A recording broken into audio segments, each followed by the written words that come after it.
Episode 17, Summer Camp, Part 1. The summer days of 1966 started with the rich smell of freshly mown grass, sparkling with bright diamonds of morning dew, beneath cloudless deep blue skies, still holding the last traces of orange and purple before they faded into daylight. That's how my day began at age 12, pulling on my busboy uniform and pedaling downtown to one of the busiest restaurants in the city. Employees came in through the back door, stepping carefully over slick kitchen floors before reaching the dining room, where sunlight cut through the windows like laser beams.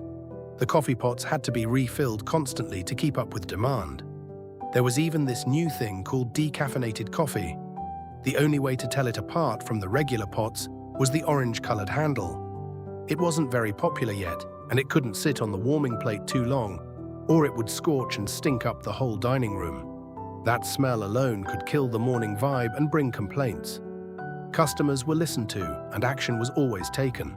The cafe business in our city was competitive and cutthroat, and a bad word traveled fast. I was free to leave after the noon rush, tables already set for the evening shift, before biking home. Sometimes there was a lawn to mow, but otherwise my workday was done, and I could meet up with friends, grab a hot dog and lemonade from the walk-up counter, and float in the nearby irrigation canal on inflated tire inner tubes. It was strictly off-limits. Red-lettered signs along the banks made that clear, ever since a child had drowned there years before, and the city got sued for it. But I'd learned to swim at the YMCA by age 8 and wasn't afraid of the water. My skin would prune up from staying in too long. Then my father decided I should be shipped off to YMCA camp for a week, midsummer. He even had me pack using his own military duffel bag, complete with an itemized checklist filled out with German-like precision. Showing up without your toothbrush would have been a serious breach of protocol. I did not want to go, not even a little. I had to rearrange my job and my mowing gigs just to make the absence work. The morning of departure came fast. Forget anything resembling a luxurious Trailways or Greyhound superliner for the nearly 200-mile drive up steep, winding mountain roads. Our transportation was a plain yellow school bus with a luggage rack bolted to the roof. No bathroom on board either.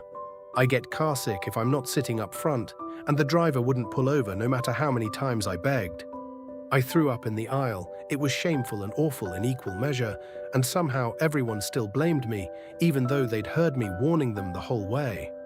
Not a great start, especially with the bus already pushing 90 degrees.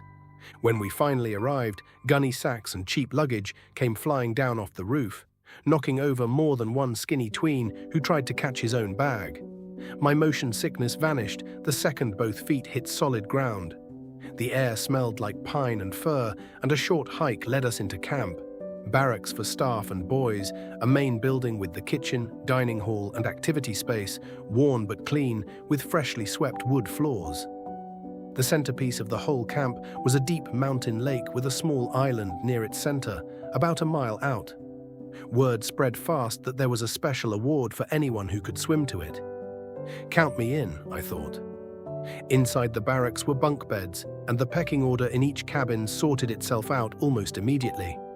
Bullies making it very clear who was in charge the moment the counselor stepped out.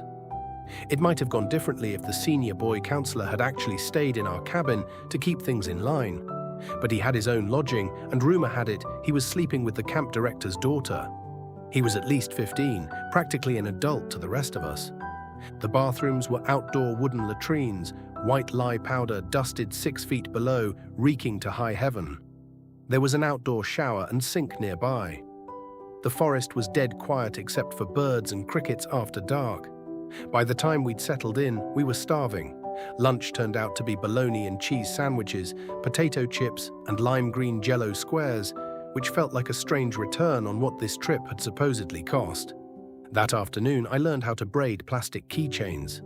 Despite the altitude, it was still brutally hot, and we were allowed into a roped-off section of the lake, barely chest-deep. I got dunked and splashed mercilessly.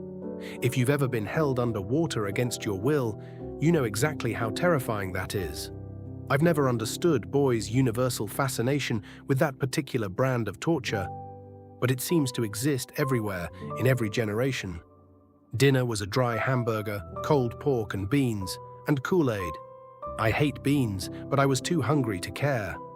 Everything came on paper plates, so the kitchen wouldn't have extra dishes for us to wash. And everyone had chores. The camp staff sat in lawn chairs outside, smoking, getting paid the same either way. The day ended predictably around a campfire ringed with logs on the beach. Ridiculous songs, terrible dad jokes, even worse guitar playing. Day one ended without a single prank pulled in anyone's bunk. Even the bullies were tired. It wouldn't last.